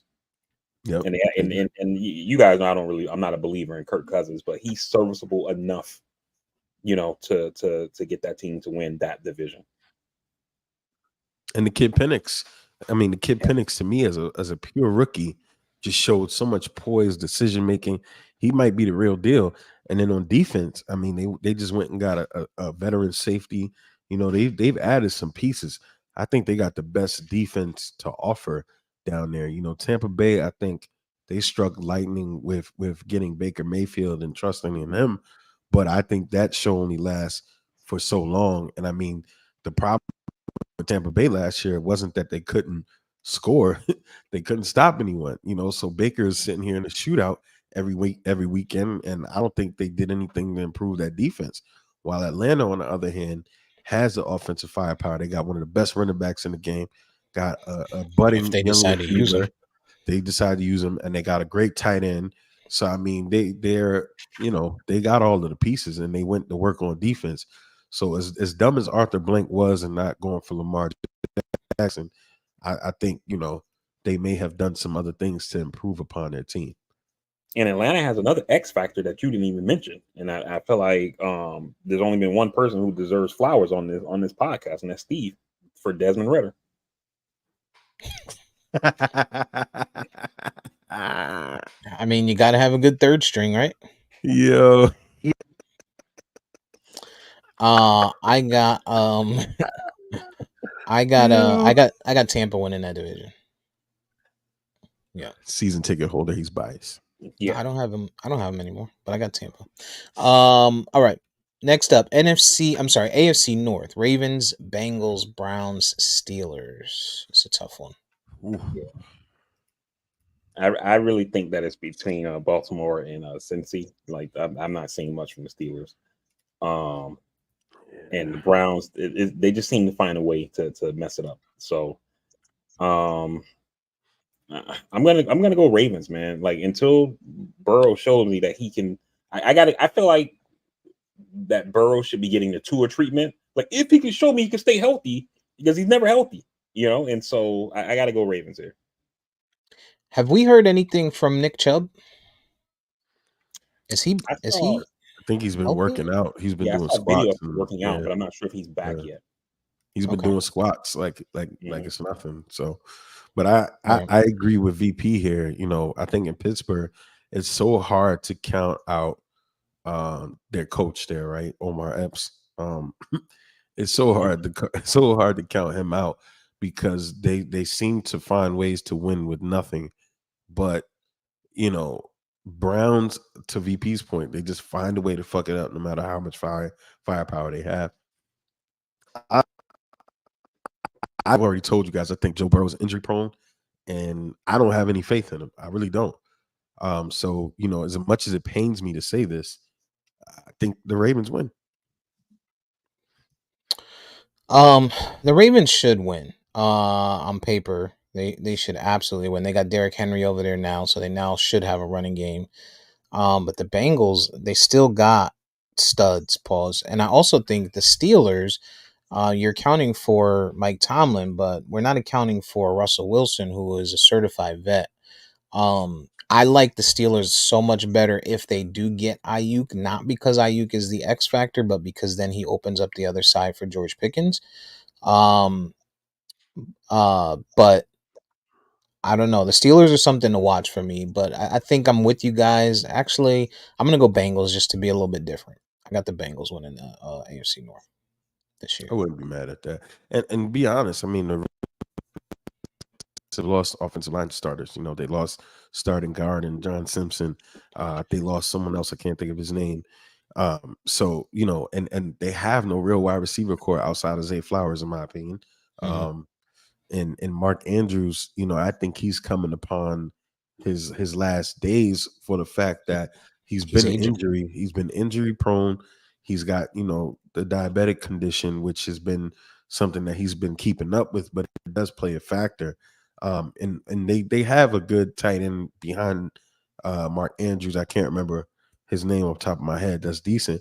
But offensively, I mean, Derrick Henry, I don't even know that he fits what they do. I just can't find another team with their coaching identity and how they play that just finds a way to win. It might be nasty, but they just find a way to win, and that defense has gotten even better. So I think. Well, they lost Patrick Queen, didn't they? Patrick Queen went over to the Steelers. Definitely, I like. they definitely That's a lost him. big loss. That's a big loss. All right. NFC North: Bears, Lions, Packers, and Vikings. I'm seeing a lot of hype around the Bears. For Caleb Williams. Yeah. How do you guys feel about him? Do you guys think that hype train is accurate, or you think this is just some preseason shit that's going on because people are not playing their first team defense? I think it's Preseason. the latter. Preseason, he started playing against top defenses and is making them look better than he probably is. And hopefully he knows that, and he don't go into the season overconfident. Because, the stuff that you're seeing that came out of the game yesterday, some of the highlights I saw, like that shit is not going to be happening on Sunday. So It shouldn't. It shouldn't. Well, your boy Tyreek said that he reminds him of Patrick Mahomes. I saw that. Hey, it's nice. It's a nice compliment, but it's a reason that team had the number 1 overall pick, and they got a lot of holes. Green Bay, I think, is a sleeper. The number 1 pick. Why? They made a trade with Carolina that became the number 1 pick. That was Carolina. Okay, well, they still have, nonetheless, they have a lot of holes, but they didn't get they were still a lot of games. They do They have were a still lot of ass, but yeah. But I think the sleeper is Green Bay. I think the sleeper is Green Bay. You see what they did last year. Jordan Love, they just paid this guy, so they see something. They see something in this guy. I don't know that the Lions strike gold again like they did last year. I don't know, because that coach Dan Campbell, he did some really good things, but he also did a lot of stupid things. So I don't know. I think it's Green Bay, Detroit's division to lose. I'm gonna say Green Bay probably wins. Probably wins it. Just and they get to say a big FU to Aaron Rodgers. I think I'm gonna go Detroit here. I feel like Detroit has been playing with fire in the way that Dan Campbell coaches, but I also feel like I haven't seen enough from Green Bay yet. I mean, you think about Jordan Love didn't start the season off great. He really he finished good. He finished the back 9 really well, and they paid him off of that, which is amazing given that a lot of money. The highest paid quarterback in history. Based off like 8 or 9 games or whatever. But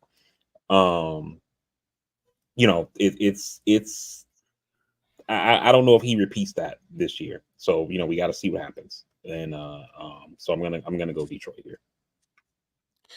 I have Detroit also. The thing that stands out to me for Green Bay is they lost Aaron Jones, and Aaron Jones is going to be huge, a huge loss for them. If the Vikings can get a quarterback, if they can find someone to play serviceable quarterback, then they can do some things, but they don't have a quarterback at all. Sam Darnold. Shout out to my boy Randy. Shout out to my boy Randy in the chat. Sam Darnold is not it. Yo, I've been calling Sam Darnold ass since he was drafted. And so is EJ. Huh? So is EJ. Oh, okay. And I remember me and my brother was like, I don't know, dog. Like he won a national champ. He won the Heisman. I'm like, dude, this dude is. I mean, not. I was like, this guy's not Sam Darnold. I got him mixed up. I was thinking Sam Bradford for some reason. I'm like, Sam Darnold didn't win no damn Heisman, but Sam Darnold. I was gonna say they both suck. They both suck. I was thinking Sam Bradford. My bad. I was just about to say, how is he still in the league? Like, I guess you can't say that about Sam Darnold. How is he still in the league? That dude is trash, yo. Trash. And I feel bad for JJ McCarthy because I was one of those people saying he's overrated. I don't think he's that good, but he showed me some stuff. Even though being preseason, he showed me some stuff. Yeah, he was gonna start clear out. And Sam Darnold, while I think he has the physical attributes, but he's just one of those guys.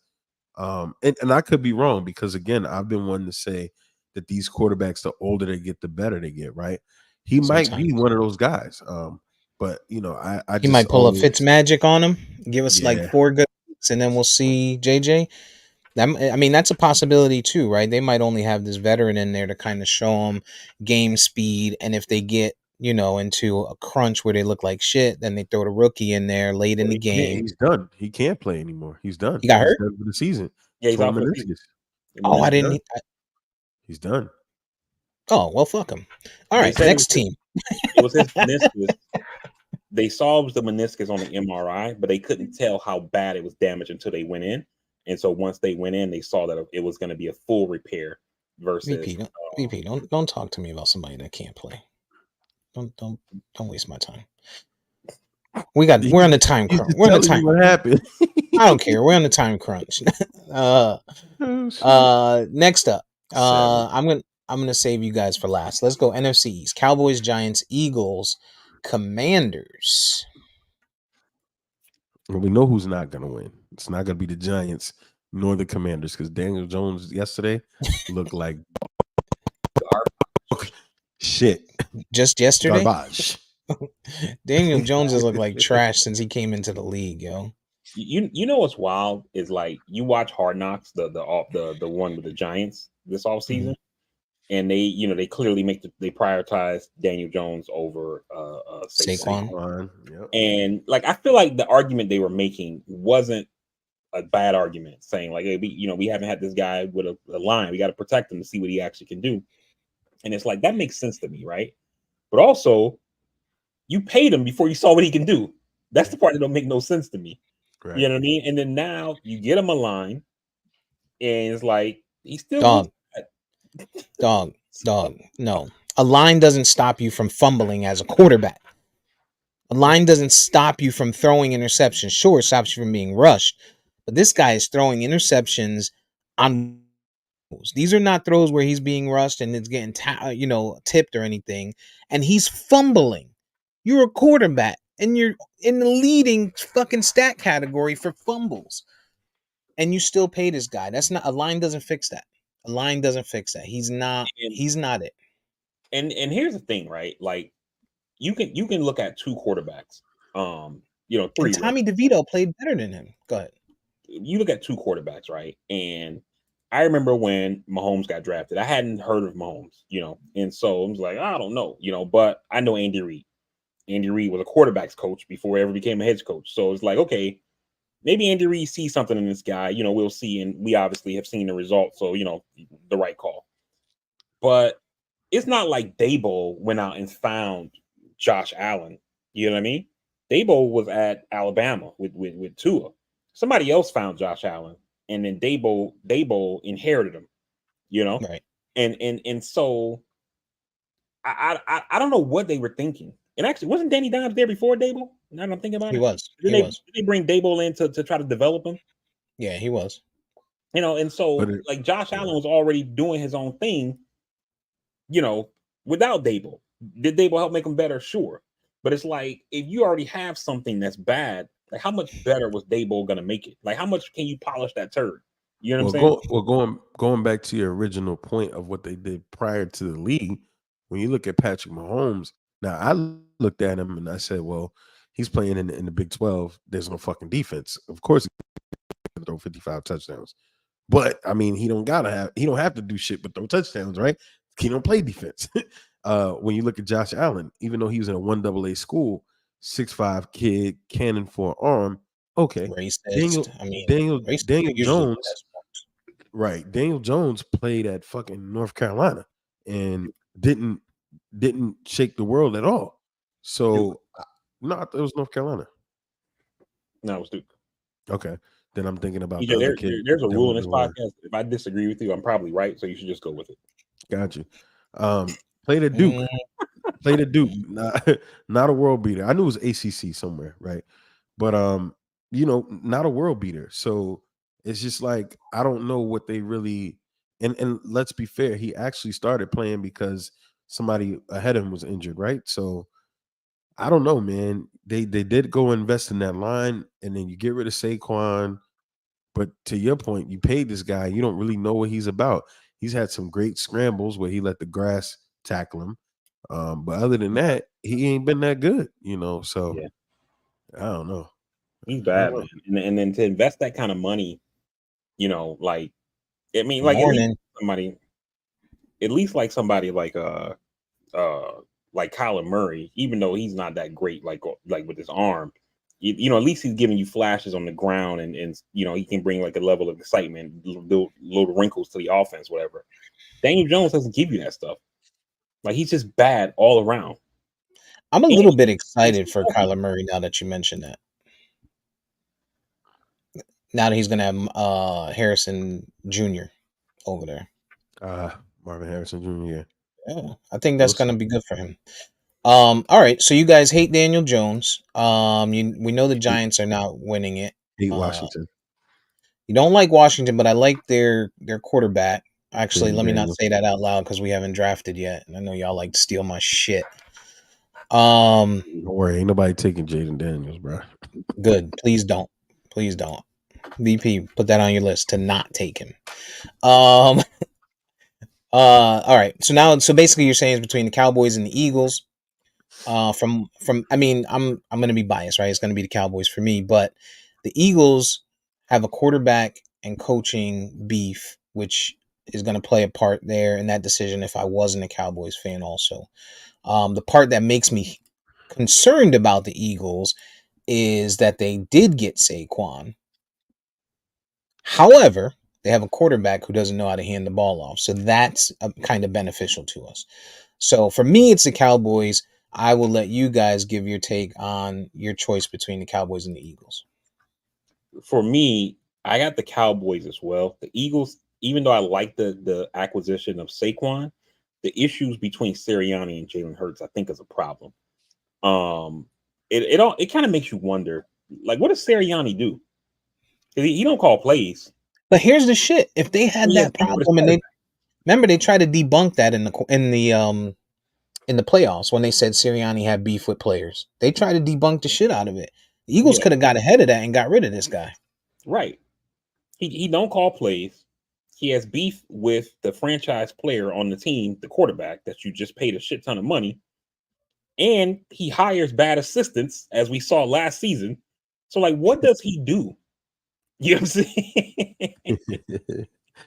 Nah, you. I agree with you guys, and as much as Steve hates this guy, I'm a Mike Holmgren. I mean, not Mike Holmgren. Mike McCarthy fan.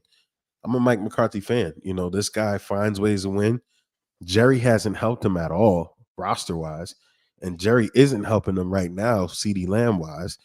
But I think the Cowboys have a formula and they're consistent. With Philly, to y'all point, to Steve's point, Saquon ain't gonna get a lot of touches. If they line him up at receiver, maybe. Defensively, they lost Hassan Reddick, right?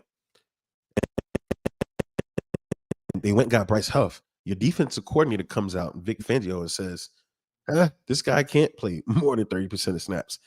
This guy ain't an every down player. And you gave him 17 million with a bonus opportunity of 20 million, but you had holes everywhere else. It's like this team, once Jalen Hurts gets down and they got to play from behind to win, they're done. You lost your Your continuity center. with your center.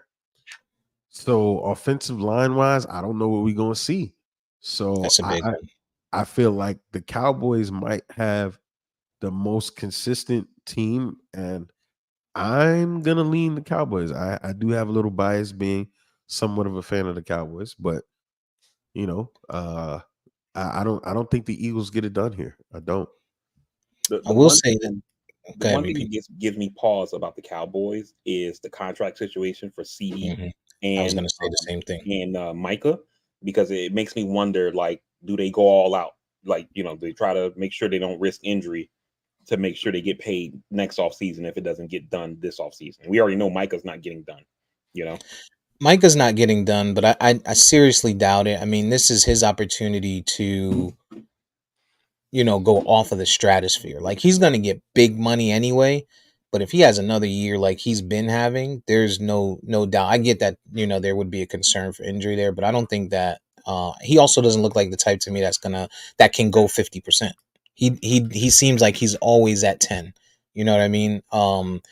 CD not being there is a concern, but I think that gets done. There's a lot of reports out there, unconfirmed, that 140 is the number. But we'll see, right? We'll see if that gets done. But But that's in important. Dallas, who else do you pay? You know what I'm saying? This is what's baffling me. Pay CD, pay Micah. Those are two guys. Dak ain't coming back. But we all know that Dak is That's probably the not coming thing. back. Well, that's the thing. You never know.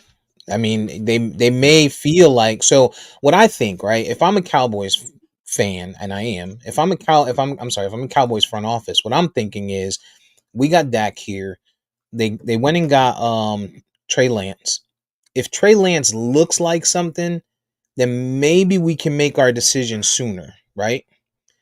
But from everything that I've seen from beat writers and the station that I listen to out in Dallas, Trey Lance looks like shit even in practice.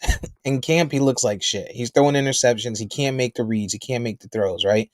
And to be fair, his coach told people he wasn't, he wasn't ready. So now the Cowboys might have to rethink that and be like, we thought we might have had somebody, we might have had a succession plan, but we may not. And so if we're talking about it, and we're looking at Dak's numbers, sure, it hasn't translated to you know, success, depending on how you gauge success. Some people gauge it by making it to the playoffs and so on. But when you talk about winning, you need a ring, right? So it hasn't translated to that. But what's the better option, like VP always says? And I don't know that How there would be one out there at that time. how old is Dak though?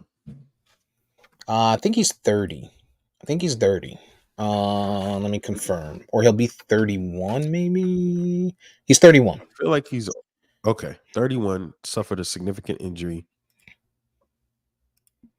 But he doesn't seem to be slowing down. That's the thing, right? Like True. we haven't seen any. I mean, speed wise, sure, but as far as play, we haven't seen him not be able to make reads. And last year was his best year ever, right? So far for him in his career. Disagree. Um, so But if I we think if we should for see him, that again, right? right. I think for him, you get him to take a manufactured hometown deal, right? You say, look, you're 31, we want you here to you're 35, but make this make sense for us to get Micah fed, get CD fed, get yours on the back end, bring us a ring, work it out. Because a quarterback, you can kind of flex some money around. Mm-hmm. You can make that make sense. And the cap expands as time goes on, right? Which VP always said the cap doesn't exist. So I think you get Not for the something. Eagles. Or every time I turn around, dog, like, yo, are you serious? I think you get him to take something down the line, and hey, we bring you back next year. We got your number one option. One thing Jerry can do, if it ain't contracts, Jerry can find some talent in that draft. So you bring CD back, you're going with the running back that you had stashed. You might make him a household name. Cool. You come out in the draft next year, you either take this tackle or you take the receiver, and we start all over again. I think I think they get this done with CD, and I think ultimately they win. You know what can really be nasty work for the Cowboys is that they don't get the Dak deal done, and then the money's not right to be able to pay all three of them. And the Giants got an out after the season on Daniel Jones. If they cut Daniel Jones after the season, they'll only carry 22 million in dead cap, according to his contract I was reviewing while EJ was talking. And if the Cowboys go out there and get Dak, I mean, I'm sorry, not the Cowboys, the Giants. Giants. Yeah. Yeah. That gets messy. I mean, it could happen. It could absolutely happen. I think if I'm Dak, right, and I do leave the Cowboys, I'm going somewhere like maybe the Saints, where I get to play indoors and they've got a young squad over there. Maybe I go to the Bucks, who they have an older squad, but they got good defense. They got good wide receivers. I know they've locked up Baker, but who knows, right? That'll be an option too. Or if I'm Dak, reality, the number one option, if it's not the Cowboys for me, is Minnesota. I go get JJ, I get Addison, maybe they bring in a running back, and I got Hawkinson. That's my second option Uh, if I'm not with the Cowboys, if I'm Dak. I don't know because all purposes, the Vikings believe that McCarthy, when he's going to be healthy, is going to be their guy, right? Sam Darnold's just a stopgap. I think if I'm Dak, I go AFC West. I go AFC West to Oakland or wherever they are now, the Raiders, Nevada, But Vegas. then Vegas. then he's got to deal with big dog. Yeah, but I mean that you go somewhere like that has a good coach. They're building over there, right? And they get a couple weapons, and you're in a division where you get to showcase, your abilities versus Mahomes every, so often. I think it's a safe space to go. I think he stays in Dallas next That year. would make the most sense. I think he takes the hometown discount, and we keep it moving and we keep rolling. All right, last division. Uh, Most certainly not the least division is the AFC East, which is you guys' teams. You got Buffalo Bills. You've got the Dolphins, the Patriots, and the Jets. You don't have the Patriots.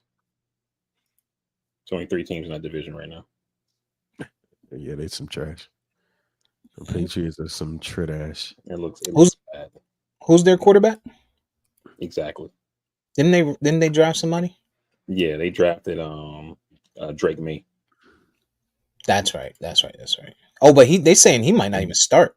Yeah, Nope. they're saying he's Looks not looking bad. good. Looks bad over there. All right. Well, what you guys got? Buffalo, I see. Buffalo, I mean, you can't count them out, right? And they've been on a run. But again, this is going to be the first time in Josh Allen's, budding part of his career that he doesn't have a true number one guy. The only guy on his roster right now that he has any experience with was a third string guy in Shakir, who didn't get a lot of touches and isn't. I mean, I think he's okay, but he ain't a world beater right now. And then he got his tight end, Dawson Knox. They got Cook at running back, but they refused. Another team that refused to run the ball. They lost a lot on defense. I got Buffalo backsliding to the third slot. I think it's between Miami and New York's to lose. And Aaron Rodgers is the unknown factor for the Jets all around. I think Matt Milano got hurt already too, didn't he? Done. He's done for the season. Done for Yeah, the season.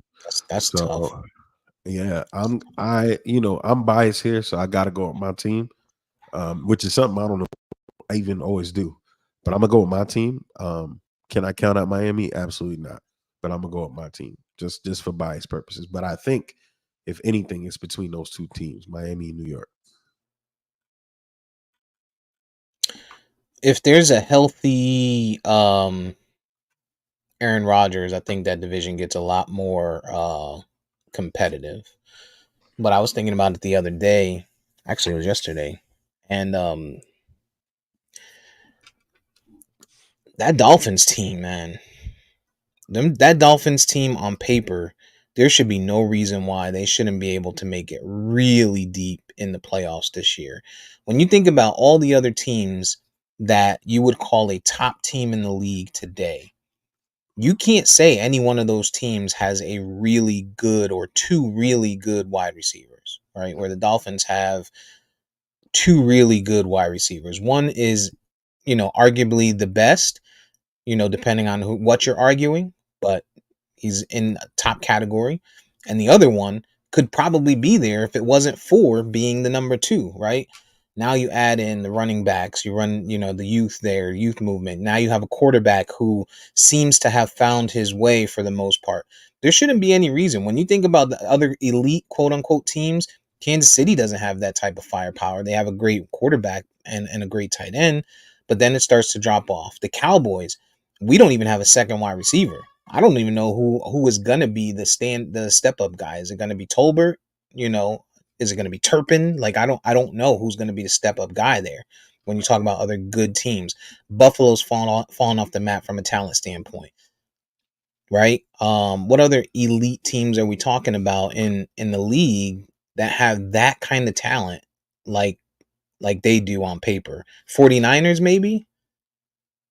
That's it.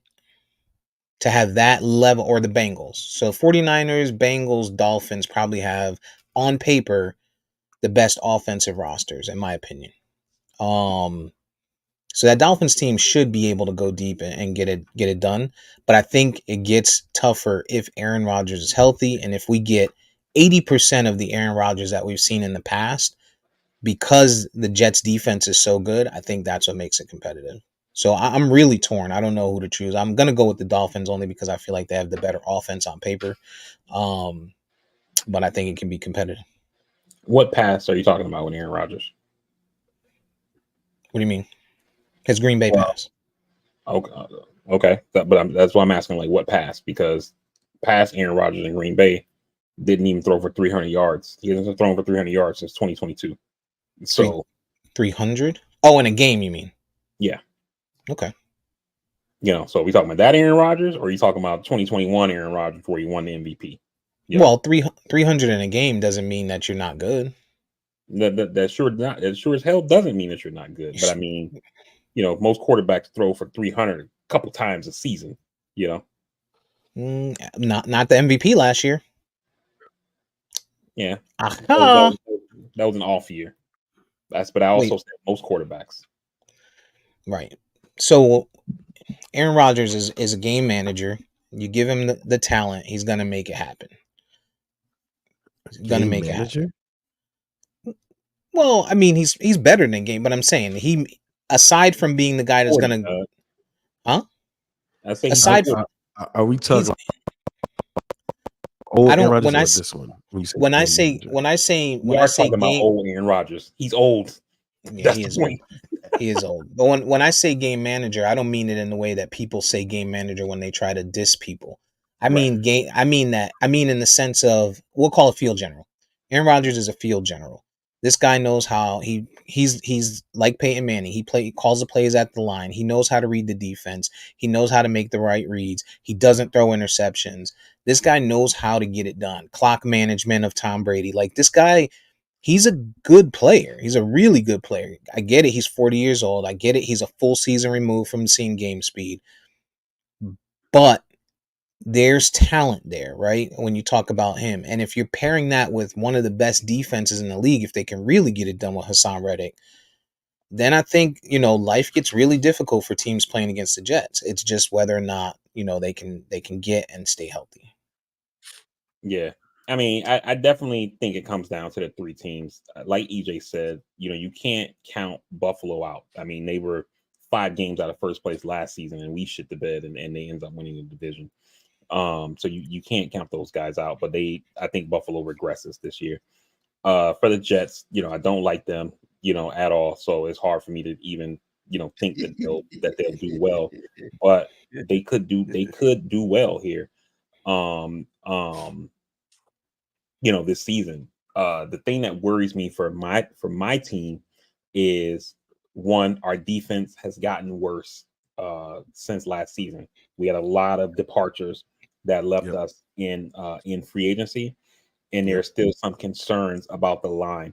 As much as people, don't like Tua, think that Tua is overpaid with the contract that he got, and he can't stay healthy, whatever the knock that people have on Tua. One thing that I think people don't get to see with the Dolphins is how Tua actually covers up how bad our line is. And what I mean by that yep, is, because Tua has such a quick release because of his anticipation, the Dolphins have, like, I think the 31st ranked run block and time to throw is like at the bottom of the league. But Tua is like top 5 in like quarterback hits, because he's able to read fast and get rid of it. You know what I mean? And a lot of people have used that to say, "Oh, you only throw it to his first read," but by him being able to throw like that, he's covering up a lot of the deficiencies with the line. But you know, who's to say, it's taking him 2 seconds to throw, and just that one time that somebody gets through in those 2 seconds and knocks him on his block, So Which is extremely likely. yeah, and so that concerns me about us, our defense and our O line. But I want to go in here and say Buffalo. Just, you guys know how I feel. To beat a man, you got to beat the man. You know what I mean? But it's we're talking about who we think will win. And I think the Dolphins should win this division this year. The thing that I think will hurt them the most is September. is because this year the NFL took away our home field advantage in September with the Heat, where we only have 1 o'clock game at home in September. I mean, all the rest of our home games are in prime time. So for September. So we're gonna be playing at night. Cool at night. Miami at night. But you know, Mhm. that's so we're gonna have to actually go out and win those games versus having a little bit of home cooking. Literally. I would say the Jets fortunately have a better stretch of schedule starting off. Um, and that was going to be my point against the Dolphins. Y'all defense, Phillips is coming back, but outside of that, y'all lost some dogs, and Yeah.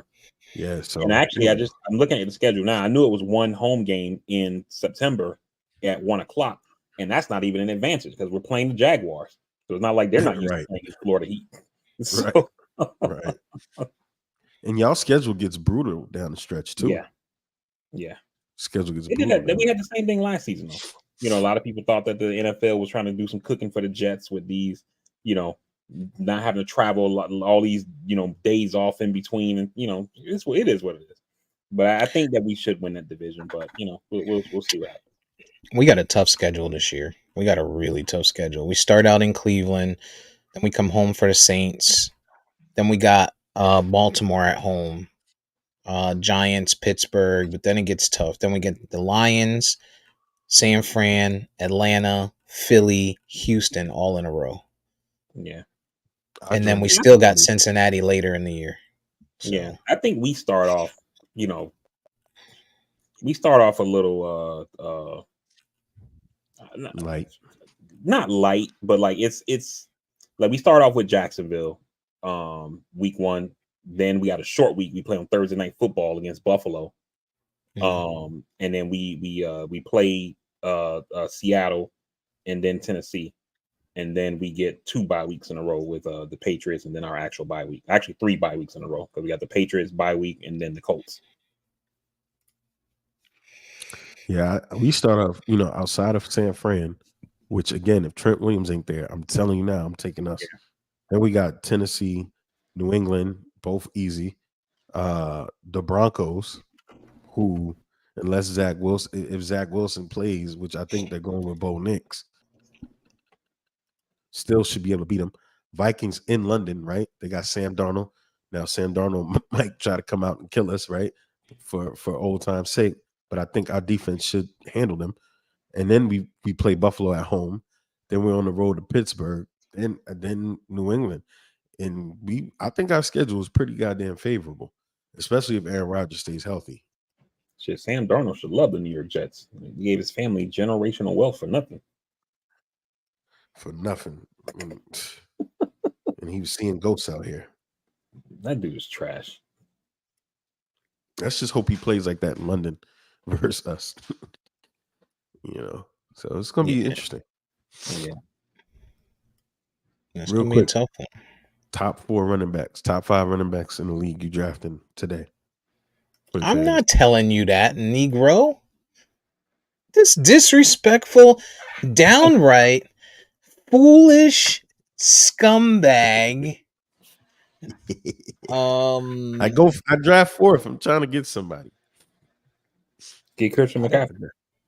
Yeah.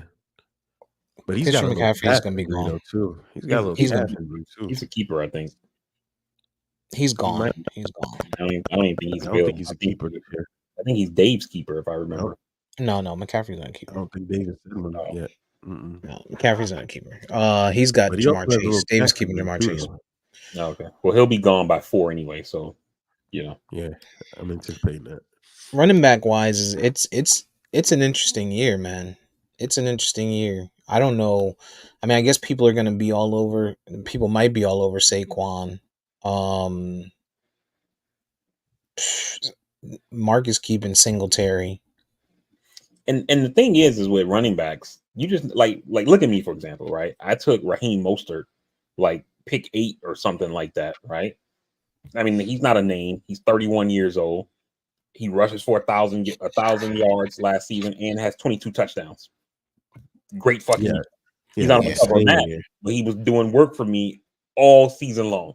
You know what I'm saying? He had an insane year, Insane year. I think at 4, excuse me. I think at 4 you're gonna have to make your homer pick and go at Brees Hall if you want to take a running back. If he's there, I'm definitely taking Brees Hall. You know, you got to look at Brees Hall had he had Zach Wilson as a quarterback last year, and still damn near broke 1,000 yards. So Yeah, and our O line, we were playing with string offensive line help. We got your boy Teron Smith, we got Simpson from the Ravens. You know, Vera Tucker's back. We got Morgan Moses back, who should have never left us in the first place. So I gotta go with Brees Hall. If he's there, I gotta take him. I gotta take him. He'll be I there. hate doing it. He'll I be hate there. doing it. well, for clarity, you're gonna have Tyron Smith probably for one game, and then he'll be out for about 11. And that's just his mo, dog. Like, Yeah. God, Yeah, he owe us so much money. we're managing his time, and I think he's gonna play. But even if he doesn't, you know, Olu Fashanu as a rookie, I hated on him. I said I don't think this kid's gonna be ready, but he's looking ready. I Old mean, if you look fashioned. at, you look at the Jets, they know how to manage older injury prone players. You know what I mean? Like look at what happened to Aaron Rodgers last year. Well, they managed him all right. You're a piece of shit. You're a They piece of shit. managed. You know that? They managed to make him come out and You're, start and say that he you're, shouldn't have lied about his vaccines. They managed to make him go sit courtside at a Knicks game with black people. They have managed you're, Aaron Rodgers. you're a piece of shit. You know that? Yo, but if y'all for Trent Williams, or not Trent Williams, what's his name? No, it is Trent Williams. Tyron Smith. Tyron Tyron, Smith. there you go. The best thing y'all could do for him is change that damn field. 'Cause that's the real problem with New York. Everybody says that. You know what's crazy? Everybody says that, but all of our soft tissue leg injuries never happened at home. Like we lost Vera Tucker in Denver. We lost the only one we lost at home was Aaron Rodgers, and I think that was, you know, he took that sack. I was, and you know what? I said it last year. I think he was really shell shocked because 9 times out of 10, when you see that play any other time in his history, he's throwing the ball away. He's throwing it at his feet. This dude just looked shell shocked. I don't think, you know, even though you're a premier quarterback in this league, it's one thing to play at home with that kind of crowd cheering for you, and I don't think he expected it. I just don't, you know, and no reason he should have taken that hit, no reason at all, and he Yeah. took that sack.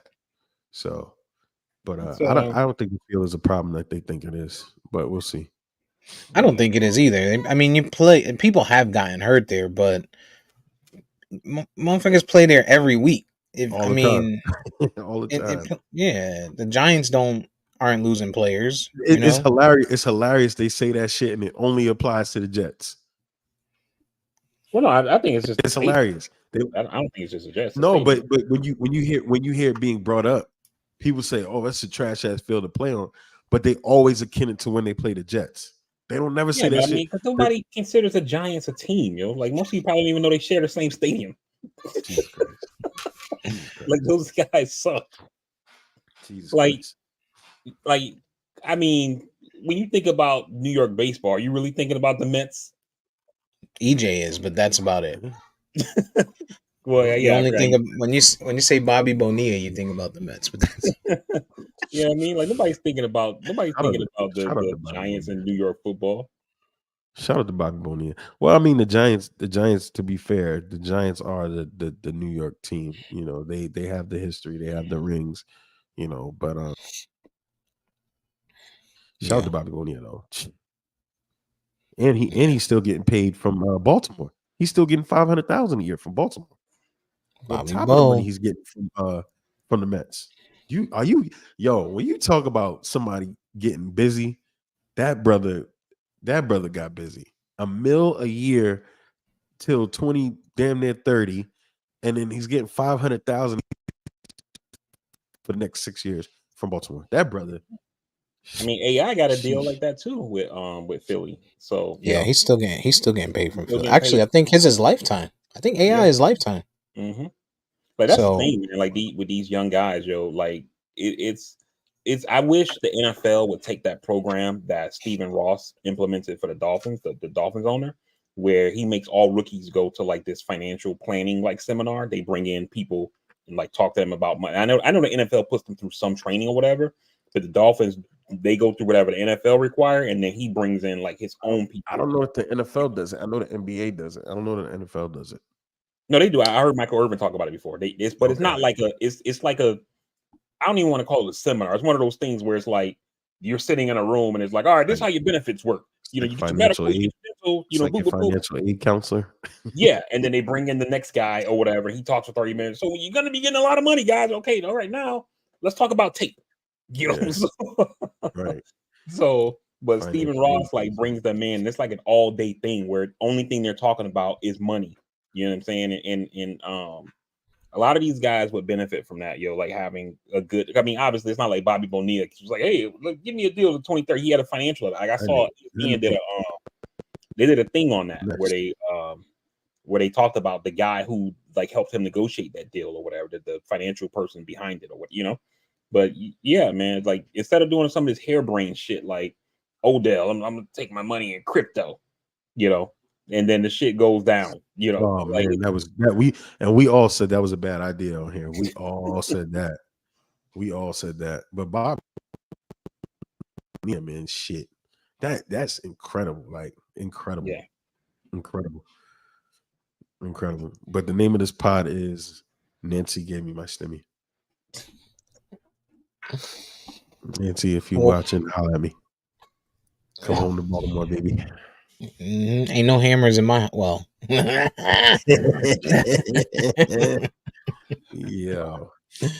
All right. Baltimore, baby. After the election, I think it's just gonna get interesting because a lot of Nancy Pelosi's been talking these last couple of weeks, and I know I can't wait for her talk show.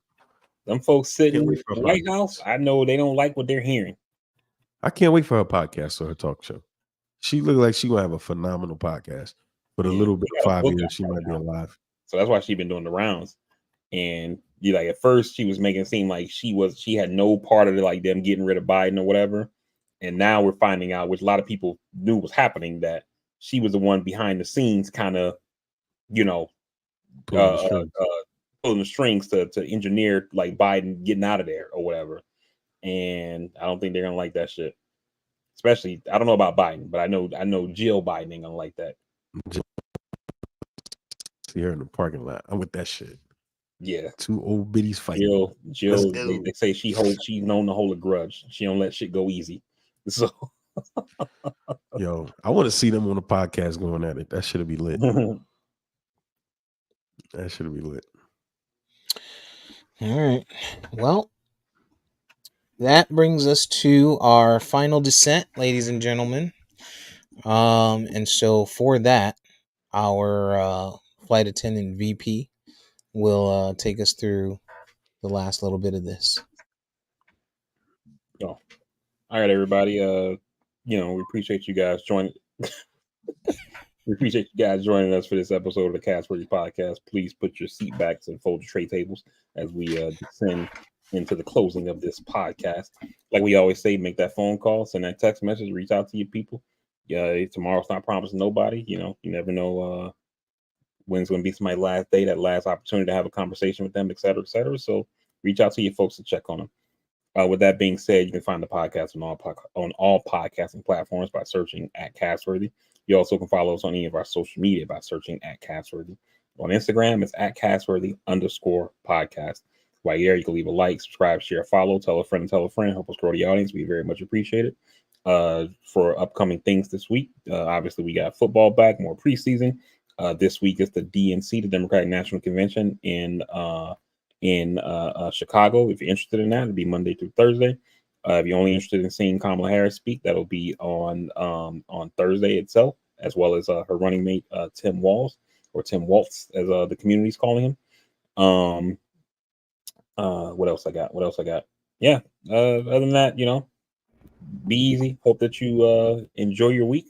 And we will see you guys next week. Well, I won't see you guys. I won't be here next week. But EJ and Steve will see you guys next week for another fresh episode of He ain't even call out yet. He ain't even call out. He's telling people before we even know. We'll see you guys next week with another fresh episode of the Castworthy Podcast. Until then, we out. We love you. Peace.